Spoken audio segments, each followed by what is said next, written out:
Boa tarde a todos, aqui é o Christian da Kinetec e o Guilherme Brot novamente conosco. Boa tarde, Christian, boa tarde, pessoal, tudo bem?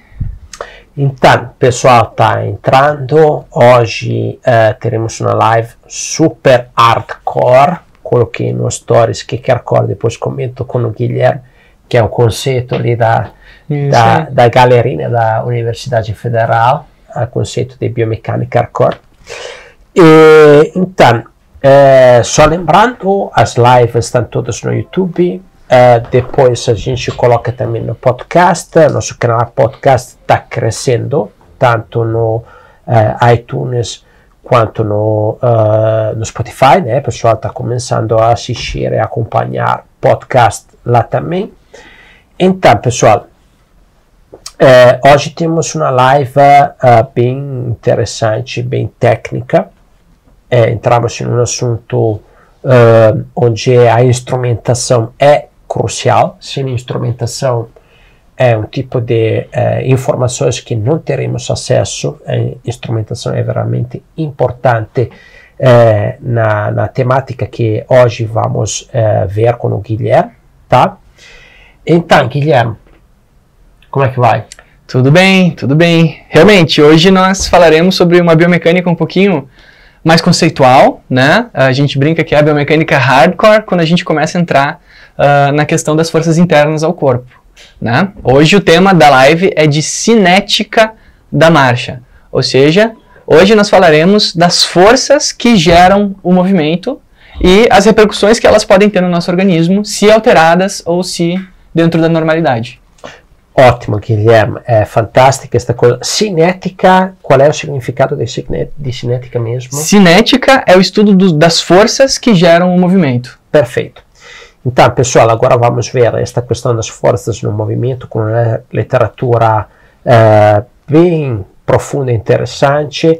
Sandra, como é que está aí? O pessoal está entrando? Tudo certo? O som está legal? Fantástico. Então, vou ler o título em inglês desta literatura. Desculpem o meu inglês, né? Já o português não é tão bom. O italiano mais ou menos, imagino o inglês. The role of knee joint moments and knee joint impairments on self-reported knee pain during gait in patients with knee osteoarthritis. Isso aí.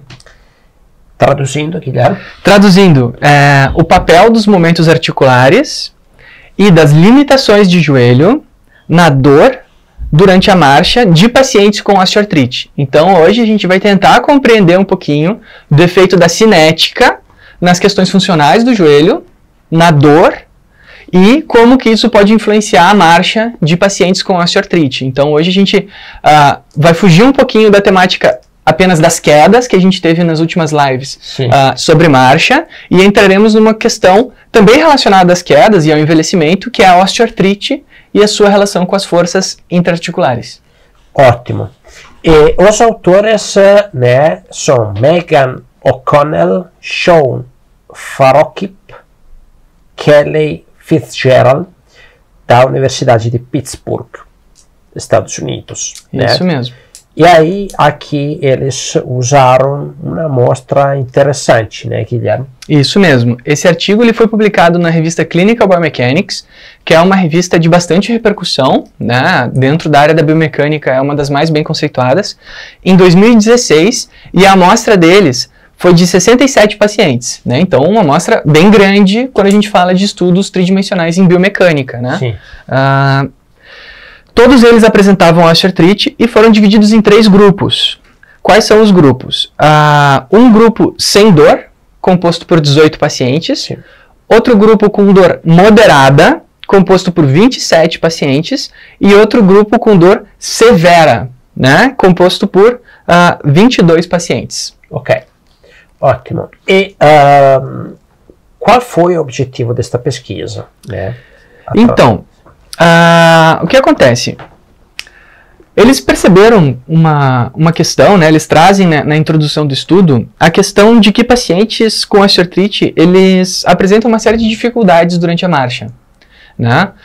Sentem dor, sentem dificuldade de caminhar longas distâncias, gastam mais energia para caminhar do que uma pessoa sem osteoartrite. Então é uma doença inflamatória que contribui inclusive para o aumento do gasto energético. Então eles cansam mais para caminhar, né? E não é um cansaço por despreparo, é um cansaço por marcha menos eficiente. Certo.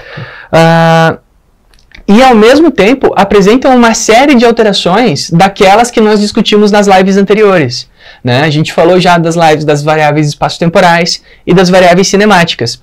E pacientes com osteoartrite, eles costumam apresentar maior inclinação da pelve, então eles têm uma variação maior do ângulo da pelve. Eles apresentam os pés com uma progressão externa do passo. E eles apresentam também uma velocidade da marcha reduzida. Uhum. Dentro desse contexto, da gente já saber de todas as variáveis espaço-temporais, cinemáticas da marcha estarem alteradas nesses pacientes, eles tentaram identificar então se pacientes com osteoartrite apresentam alterações também na cinética da marcha dos membros inferiores, né? Sendo cinética as forças que geram o movimento internamente as articulações, ou que impedem que o movimento aconteça, né? Também, no sentido contrário também pode acontecer. E a relação destas variáveis cinéticas com a dor, né? Isso é uma questão interessante, porque quando a gente fala de dor, a gente fala de qualidade de vida. E os momentos podem ter relação também com a dor. Por isso os 3 grupos de sem dor, ou seja, osteoartrite assintomática, dor baixa e dor severa. Então, eles montaram uma amostra fantástica para entender esta questão de como a cinética está relacionada à dor. Exatamente. Perfeito.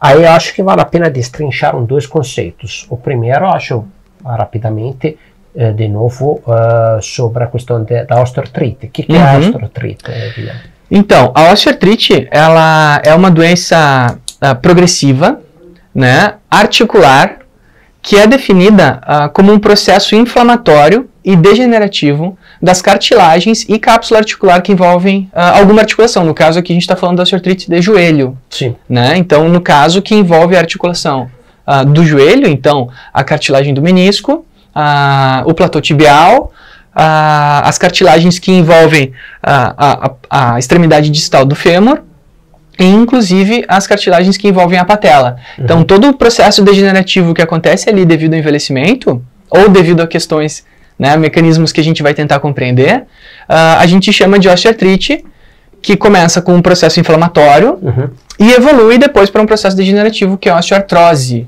Né? Tem diferentes graus, enfim, aí a gente pode aprofundar nessa questão de diversas formas. Eu fiz uma analogia, né, entre a articulação e a dobradiça de uma porta. Exatamente. Então imagina que a porta começa a estar enferrujada, e aí ela começa a fazer barulho, ela começa a ter limitações, ela começa a desgastar mais com aquela ferrugem. Então na osteoartrite... Está muito parecido com isso, faz barulho, tem maior limitação de movimento, né? Tudo isso realmente acontece nos joelhos que apresentam esse tipo de patologia. Tem a ver um pouquinho com a lubrificação da articulação? Tem, a gente fala muito da questão de nutrição articular, né? A articulação com osteoartrite, normalmente ela tem um déficit de nutrição que tem relação direta com a lubrificação articular também. Ok. Aí destrinchamos esta primeira coisa, agora vamos falar da cinética, né? Falamos as forças internas, né, Guilherme? Ok, e aí esta coisa a gente traz da onde? Quando a gente faz, quando a gente usa a questão de instrumentação, da onde pegamos a questão da cinética? Para poder se avaliar a cinética, diretamente, né, as medidas diretas de cinética, é necessário uma plataforma de força, né? Uma plataforma de força, ela é uma balança super precisa que consegue capturar as forças em 3 dimensões, então não é só a força-peso, né? Não é só a força que a gente faz para baixo, mas a força que a gente faz para frente, para um lado, para o outro, e simultaneamente os torques, né? Então a gente vai começar a entender que, na verdade, toda força, quando ela age em um segmento, ela vai gerar também um torque. Voltando para a questão da plataforma de força. E, ao mesmo tempo que ela mede isso, ela grava essa medida. Então, para se poder fazer a medida da cinética, é necessário uma plataforma de força. Existem instrumentos que tentam indiretamente medir a força de reação do solo, que são os acelerômetros. Pois, uma vez que nós temos uma força que gera um movimento, se nós conhecemos esse movimento a partir do acelerômetro, por exemplo, nós podemos estimar a força. Mas essa é uma medida indireta, né? A gente está a partir do movimento chegando nas forças. A plataforma de força é o que nos dá a força, e aí a gente usa esse dado para os movimentos. Vamos ver aqui, não sei, Sandro, se dá para aumentar um pouquinho, zoomar um pouquinho aqui com o celular também e com a câmera também, tá? Mas, em substância, aqui nós temos, em ambiente virtual, tá? Temos uma pessoa, deixa eu mandar no começo, que começa a caminhar, tá? Estou mandando a câmera lenta, tá? Agora vai começar a caminhar. E aí, no caminhar, deixa eu só zoomar um pouquinho mais.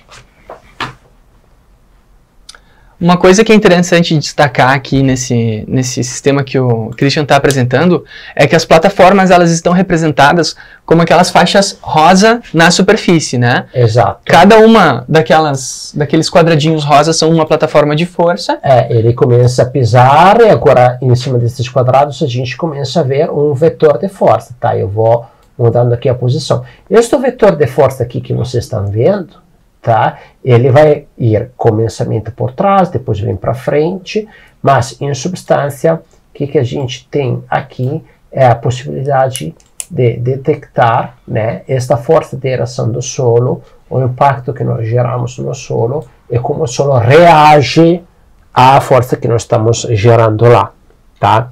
Para entender um pouco mais esta questão dos torques, né, Guilherme, a gente tem esta imagem aqui, que a gente usou para divulgar a nossa live, né? Que faz parte das tuas palestras, né? Isso mesmo. Ok, explica um pouquinho para nossos ouvintes aqui as questões das forças dos torques gerados ali. Isso mesmo. Então, pessoal, por que hoje a biomecânica é hardcore, né? Porque ela envolve uma série de conceitos compostos, né? A gente tem que entender primeiro a força de reação do solo, para depois entender os momentos. A força de reação do solo, né, como o Christian apresentou, ela é uma resposta do solo ao nosso pé. Sim. Né? Então, dependendo da minha força-peso e da minha força propulsiva, ela vai apontar no sentido contrário a que isso está acontecendo. Sim. Nessa figura aqui, o que a gente vê? A gente vê a força de reação do solo apontando para cima e para trás. Né? Por quê? Porque o meu peso empurra o chão para baixo e para frente. Né? Quando eu entro em contato com o calcânio... Como aqui, isso, apresenta para mim, Christian. Quando eu entro em contato com o calcânio, com o solo, é como se eu estivesse empurrando o solo. Portanto, a força de atrito vai me responder no sentido contrário, fazendo com que a força de reação do solo aponte para trás. E a minha força-peso vai estar apontando para baixo, fazendo com que a força de reação do solo aponte para cima. Então, o resultado é um ângulo inclinado para trás e para cima. Isso é a força de reação do solo.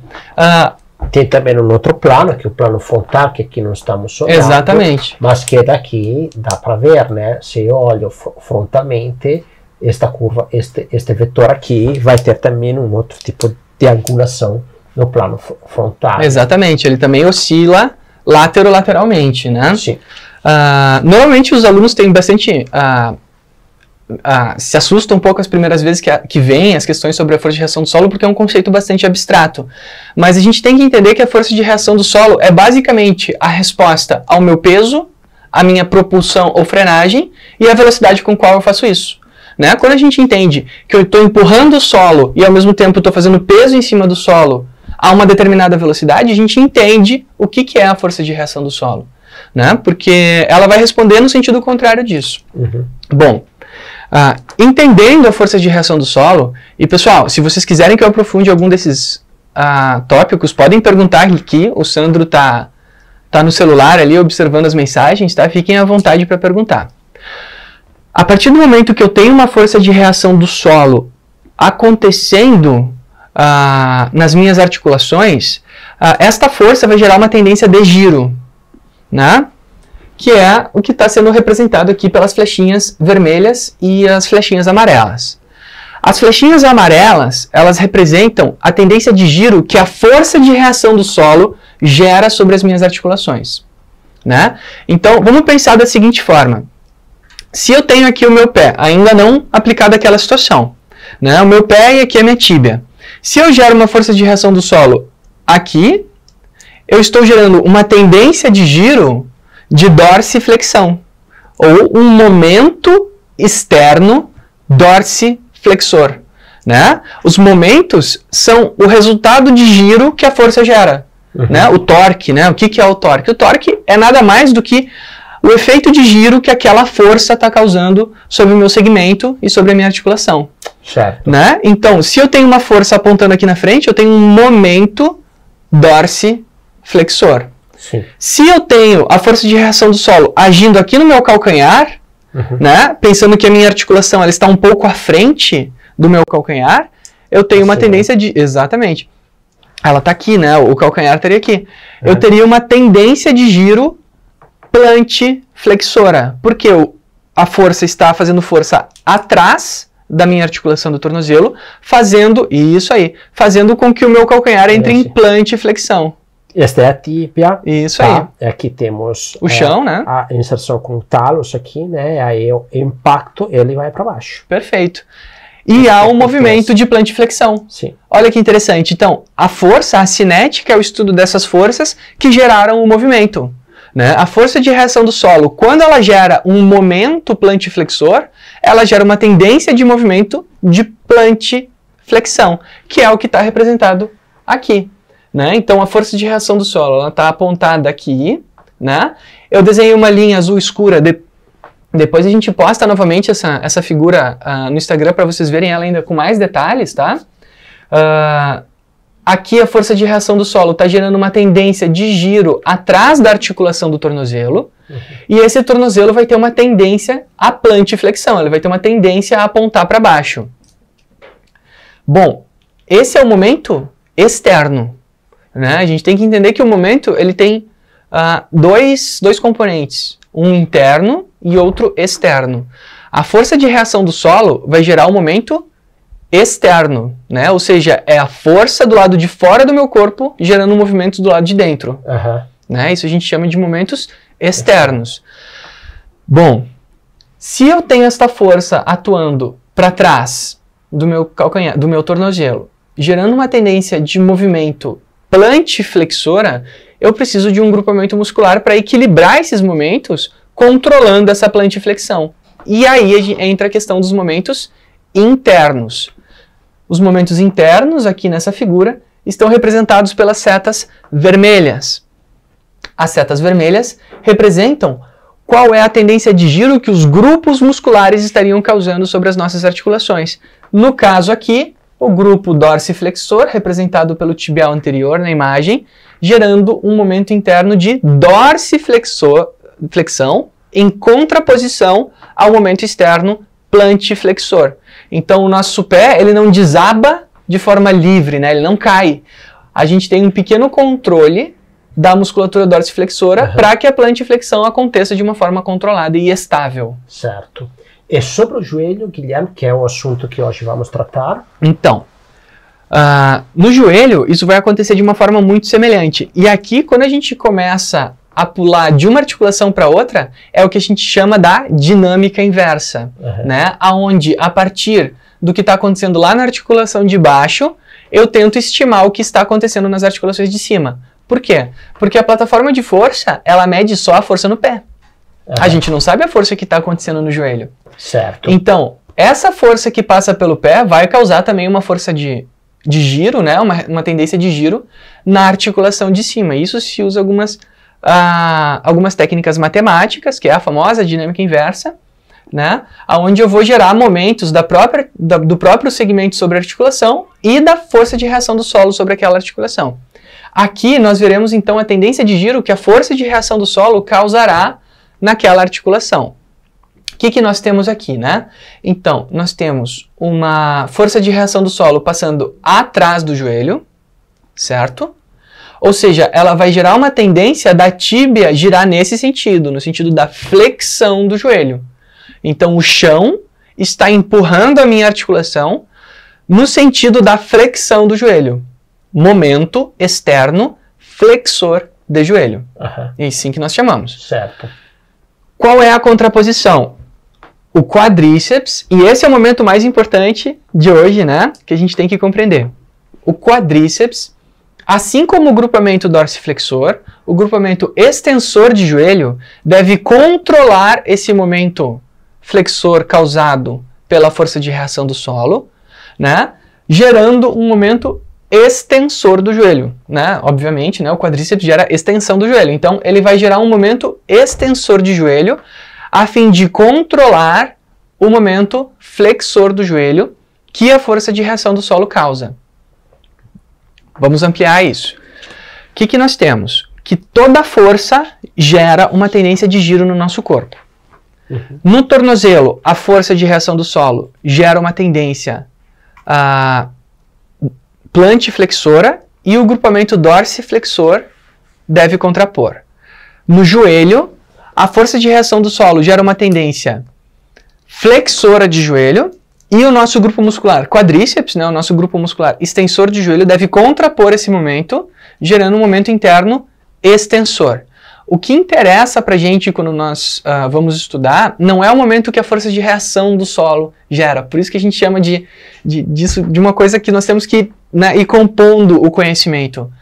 O que nos interessa é o resultado de tudo isso, que é o momento interno. Certo. Né? É o momento que o nosso corpo está fazendo em contraposição às tendências que estão acontecendo lá de Para fora. reagir a estas alterações Perfeito. devido à aceleração que eu estou... A minha propulsão, meu peso e a minha velocidade. Exatamente. Ok. Esta informação que a gente viu lá visualmente, depois um relatório de marcha apresenta numericamente com gráficos aqui, tá?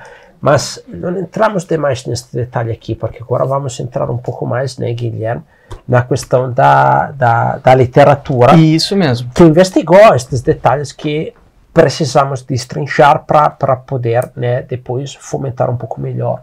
Isso mesmo. Aqui, né? É interessante, assim, a gente não vai tentar interpretar hoje esses gráficos, porque eles demoram um pouquinho para a gente entender cada momento deles. Mas é interessante que a partir do momento que a gente consegue ver os momentos internos com o passar da marcha, a gente pode comparar esses momentos entre diferentes populações, diferentes patologias, né? Pessoas com osteoartrite, nós já falamos de pessoas com Parkinson, pessoas que tiveram AVC, enfim, caidores e não caidores, né? A gente pode comparar esses momentos nestes indivíduos e tentar entender questões internas ao organismo dessas pessoas. Sim. Então, o mais interessante da cinética é que ele vai nos falar a respeito das estratégias motoras daqueles indivíduos. Não é como a eletromiografia, que vai me dizer precisamente o que acontece em cada músculo, mas ele vai nos dizer quais são as estratégias que aquela pessoa está usando para equilibrar o efeito que o ambiente, né, o environment, né, o ambiente está causando naquele organismo. Fantástico. Isso mesmo. E aí, aqui começa a questão, que eles viram aquelas alterações cinemáticas e espaço-temporais, né? Mas aí eles entraram assim, verificar a relação entre a intensidade da dor e movimentos articulares, né? Isso aí. Ok. Quais foram as tendências, as situações que eles encontraram, então, Guilherme, nesta população de pessoa com dor, pessoa com dor média, pessoa com dor muito forte, com osteoartrite no joelho? Então, eles encontraram dois resultados bastante diferentes, né? O que eles encontraram?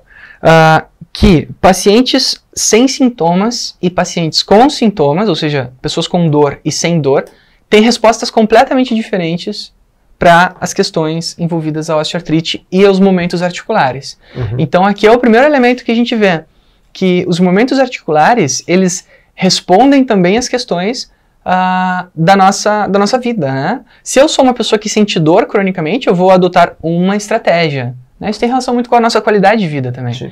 Eu vou adotar uma estratégia. Se eu sou uma pessoa que não tem dor, eu vou adotar outra estratégia para a realização dos meus movimentos. Uhum. Então a gente separa os resultados de cinética entre pacientes com osteoartrite sintomáticos e pacientes com osteoartrite assintomáticos. Então, aqueles que não têm dor e aqueles que têm dor, daí no grupo mais da dor severa, né? Uhum. Bom, os pacientes assintomáticos, eles apresentaram um detalhe muito interessante em comparação a pessoas sem osteoartrite, né? Eles apresentaram um maior momento adutor. O que é um momento adutor? Bom, aqui já entra uma questão. Bota o nosso bonequinho aqui de frente, por favor, Christian. Porque esse eu vou precisar aqui do nosso bonequinho para fazer a apresentação. Isso, assim. Olha só, pessoal. Se vocês enxergarem esse bonequinho aqui, vocês vão ver que a própria força de reação do solo gera uma tendência de giro da articulação do joelho no sentido da adução e abdução. O joelho não faz esse movimento, tá, Christian? Então, quem está aí e é formado na área da fisioterapia, da medicina e da educação física, a gente sabe que não, o joelho não deve fazer esse movimento. Ele é só flexo extensor. E isso aí, ele é uma articulação do tipo dobradiça. Uhum. Né? Então, o que acontece? A força de reação do solo, ela deve gerar uma tendência de adução do nosso joelho. Se eu estou gerando do lado de fora uma tendência de adução, do lado de dentro, o meu corpo tem que gerar um momento abdutor. Vamos falar isso agora no sentido do movimento. Se a força do lado de fora gera uma tendência de produzir um varo do meu joelho, né? De apontar o meu joelho internamente, a minha cápsula articular, porque eu não tenho músculos tão relevantes aqui para esse controle agora, né? Nesse momento que a gente está falando, eu preciso ter estruturas para controlar isso no sentido abdutor. Na marcha normal, é normal, então, que nós tenhamos momentos abdutores, momentos valgos, né? Que geram a tendência de valgo. Valgizantes, perfeito. Tá. Muito obrigado. E nos pacientes com osteoartrite, essa questão é invertida. Pacientes com osteoartrite apresentam uma tendência adutora, porque de alguma forma eles fazem com que esta força de reação do solo aponte externamente e o corpo tem que gerar uma tendência adutora naquela articulação. É como se a força de reação do solo, quando eles caminhem, apontem para fora. Em vez que neste sentido ela está apontando para o outro lado. Perfeito. Eles têm essa pequena tendência. Essa pequena tendência. Que é mínima porque frontalmente é mínima. A excursão é muito pequena, né? Exatamente. E quais são os aspectos interessantes de quando há essa inversão de momentos, né? A primeira coisa interessante é que se nós temos uma tendência de momento interno adutor, né, eu começo a gerar compressões inadequadas nas minhas articulações, né? A força de reação do solo, agora ela está gerando compressão na cápsula articular num lugar que não é usual, né? E ao mesmo tempo distensão em ligamentos que não deveriam estar sofrendo distensão. Isso em pacientes com osteoartrite assintomática. Olha só que interessante. De alguma forma, ou eles adotaram essa estratégia para diminuir a dor, ou a patologia está levando eles a caminhar dessa forma. Né? A gente não sabe exatamente qual a relação entre causa e efeito. Mas eles adotaram essa estratégia ou para não ter a dor, ou a patologia está levando eles a essa situação. E o que tem sido apresentado na literatura? Que justamente o momento adutor elevado é um fator determinante para a evolução da doença. Então, a doença da osteoartrite, ela evolui devido a esse momento interno inadequado. As minhas articulações, elas estão sofrendo esforços não habituais, com isso eu acabo tendo uma evolução da doença e não uma regressão ou um controle. Então, eles adotaram uma estratégia durante a evolução dessa patologia que vai piorar a situação. Exatamente. Há estes outros que são sintomáticos? Bom, esses são os assintomáticos, né? Agora, nos sintomáticos, ou seja, aqueles que sentem dor devido à osteoartrite, eles não apresentam essa diferença, né? Não apresentam. Não apresentam a questão do momento adutor, né? Ou seja, eles já não têm mais como adotar essa estratégia, ou eles não adotaram essa estratégia e daí, por isso, tem dor, né? Qual foi o momento que foi elevado neles? Bom, lembrando que esse artigo também viu questões funcionais, tá, Christian? Eles viram que eles têm uma menor amplitude de movimento durante a marcha, então o joelho estende menos, eles andam com o joelho mais flexionado, né? E eles não são pessoas com pouca força comparado a seus pares, né? Pessoas sem osteoartrite. No entanto, nessas pessoas, o momento extensor de joelho é maior. Vamos botar aquela figura aqui de novo agora. Viro ele assim e vamos pegar aquela das flechinhas. Esta aqui. Olha só, pessoal. O momento extensor do joelho, ele vai depender de alguns elementos, né? Da força de reação do solo, do posicionamento do meu pé e da minha tíbia, e do ângulo de flexo-extensão do joelho e do quadril. O que acontece? O momento extensor é esta seta vermelha. Essa seta vermelha, pessoal, ela representa a tendência de giro que o meu grupamento extensor de joelho está gerando. Ou seja, pessoas com osteoartrite sintomática, ou seja, pessoas com dor no joelho devido à osteoartrite, geram um esforço maior dos extensores de joelho. Ou seja, eles têm um momento extensor de joelho durante a marcha maior do que pacientes sem dor no joelho, né? Bom, o que isso nos implica, né? Olha só que interessante, gente. A gente costuma relacionar o quadríceps com uma articulação amortecedora ou propulsiva, né? Durante a marcha e durante a corrida, ela é uma articulação amortecedora. Ela deve controlar o movimento, né, para que a gente faça uma pequena flexão e depois estenda o joelho novamente para prosseguir a marcha. O que isso implica? Implica que eles estão overusing, né? Eles estão sobreutilizando a musculatura do quadríceps para estabilizar esse movimento, que está exageradamente instável, né? Eles não deveriam utilizar tanto os extensores de quadril, eles estão usando mais do que o necessário. Quando eu uso um grupamento muscular mais do que o necessário, inevitavelmente eu vou estar também aumentando essas flechinhas azuis aqui do meio, ó, que são as forças de contato bone to bone, né? São as forças de contato entre um osso e outro. Quando eu tenho um músculo puxando a minha articulação com mais força, vai comprimir mais a articulação. Exatamente. É natural que eu tenha uma maior compressão articular. Né? Então, a grande repercussão desse momento elevado é, além de eu estar gastando mais energia utilizando exageradamente os meus extensores de joelho, eu estarei ao mesmo tempo gerando uma maior compressão articular. Bom, osteoartrite de joelho é um processo degenerativo de joelho, então eu não preciso nem falar que uma maior compressão articular é, sim, prejudicial ao desenvolvimento da doença. Eu vou acelerar o desenvolvimento desse processo degenerativo devido ao maior momento extensor. Então essa seria uma repercussão direta desse momento extensor elevado. Ok, então eles, digamos assim, acharam uma possível causa de um aumento, uma degeneração da osteoartrite. Exatamente. Eles tentam explicar o seguinte, que seja a pessoa com dor ou sem dor, talvez o motivo da progressão da osteoartrite sejam esses momentos elevados, né? Pessoas que têm dor ou não, de alguma forma, eles vão acabar aumentando momentos internos, o que vão levar à progressão da doença. Por isso é uma doença progressiva, né? Por isso é uma doença que evolui. Porque essas estratégias motoras que essas pessoas têm levam à evolução da doença. A piorar. Exatamente. A piorar a situação. Exatamente. Ok. Então, eles não acharam diferença de força entre os dois? Não, os idosos com osteoartrite não são idosos necessariamente fracos. Né? Ao contrário do que a gente pensa, né? Eles testaram a força do quadríceps, a força de extensão do joelho desses pacientes, e os pacientes não são pessoas necessariamente fracas, né? Tanto que eles overusam, né? Sobreutilizam esse grupamento muscular que é o extensor de joelho. Então eles acabam criando uma hipótese que vai totalmente para o outro lado e não para o lado da força.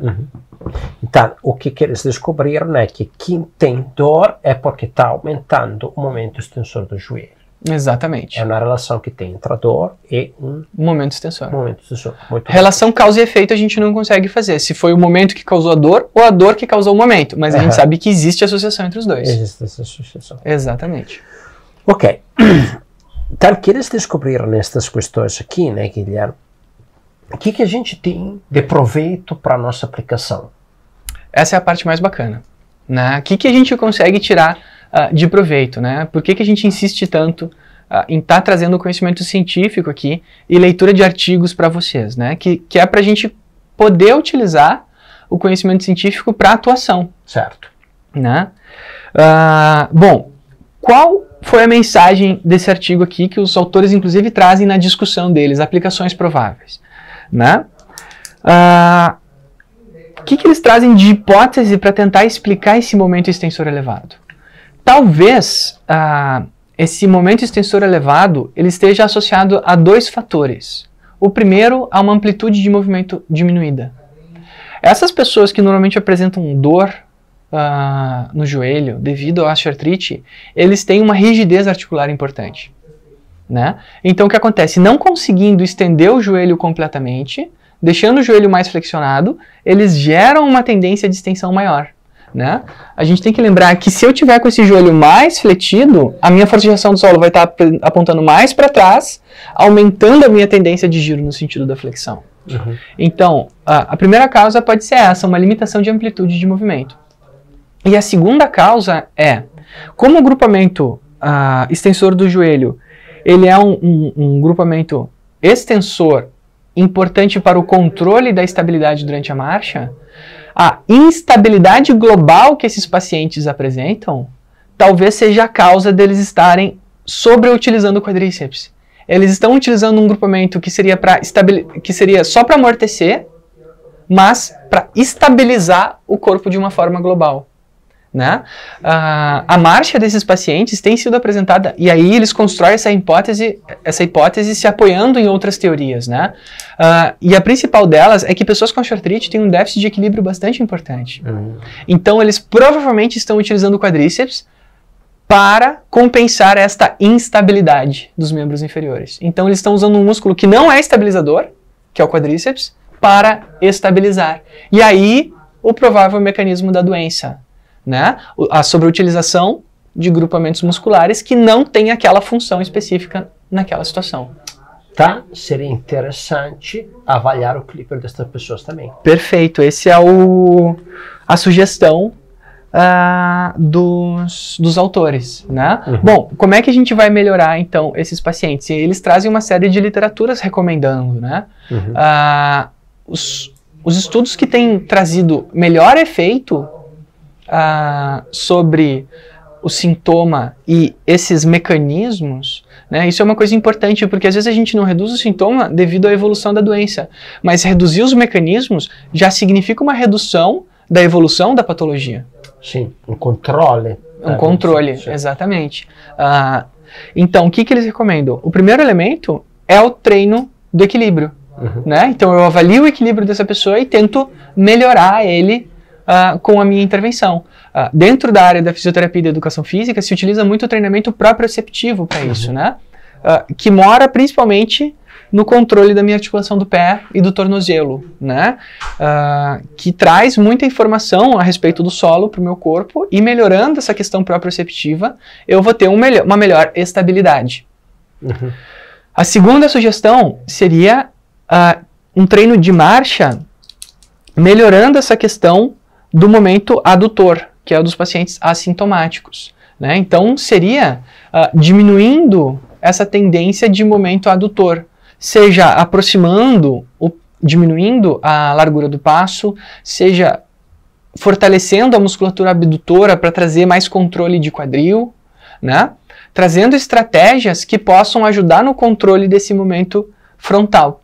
E por último, a própria aplicação do treinamento de flexibilidade para ganhar amplitude de movimento e diminuir essa rigidez que esses pacientes apresentam nessa articulação.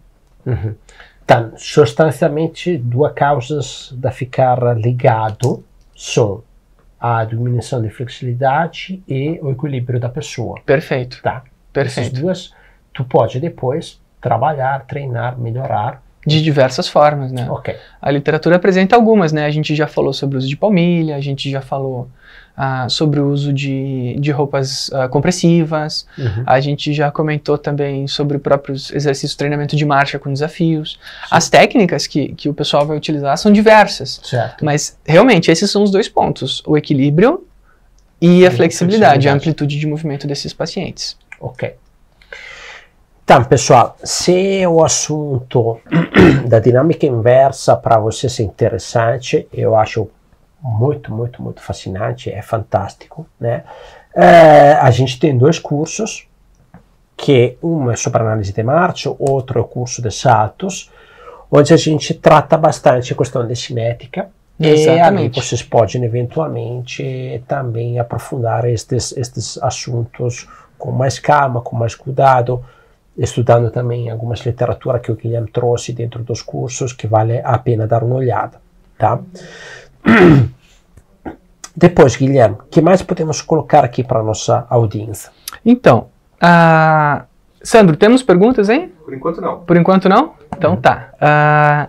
Pessoal, assim, o Christian comentou, né, que nós temos os cursos. Dentro do curso de marcha, a gente explica direitinho esse fenômeno da cinética, tenta explicar cada parte, como interpretar esse tipo de informação. E no curso de saltos, eu trago exercícios para controle de cinética e de momentos internos. Então, quem tiver interesse em melhor compreensão dos conceitos, busca ali no site da Kinetec os cursos de marcha. E quem quiser já aplicar métodos para correção e intervenção, o curso de saltos traz ali bastante informação e métodos de avaliação.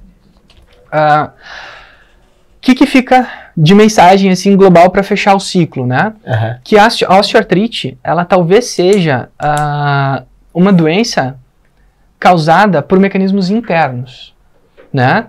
Que vão além das variáveis espaço-temporais e cinemáticas, né? Que vão ao encontro de utilização de musculaturas para funções que não são as funções primárias daqueles grupamentos musculares, e a questão do equilíbrio, que eu falo tanto aqui, acho que quase todas as lives a gente fala acaba falando um pouquinho sobre o equilíbrio, né? O equilíbrio ele tem relação muito forte com uma série de doenças e processos degenerativos. Então, para fechar o nosso ciclo aqui, a questão é: avalie o seu paciente para tentar identificar se ele apresenta déficits de equilíbrio, se ele apresenta alterações na cinemática da marcha, né? E aí, recomende as suas intervenções para tentar compreender e tudo isso, intervir em tudo isso a partir das avaliações.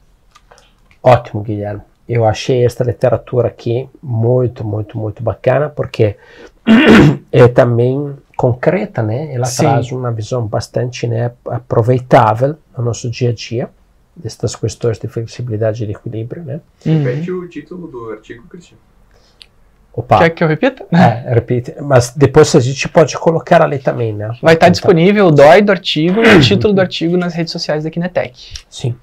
The Role of Knee Joint Movements and Knee Impairments on Self-Reported Knee Pain During Gait in Patients with Osteoarthritis, né? De 2016, Clinical Biomechanics. A gente disponibiliza todos os dados do artigo nas inscrições das redes sociais. Perfeito. Quem precisar pode fazer contato. Quem quer conhecer também mais os cursos, pode fazer contato. Então, para hoje é isso daqui. Hoje foi uma temática hardcore, biomecânica hardcore. Pergunta? Temos uma pergunta do Alex. Opa! A flexibilidade se aplica em apenas os extensores do joelho e adutores?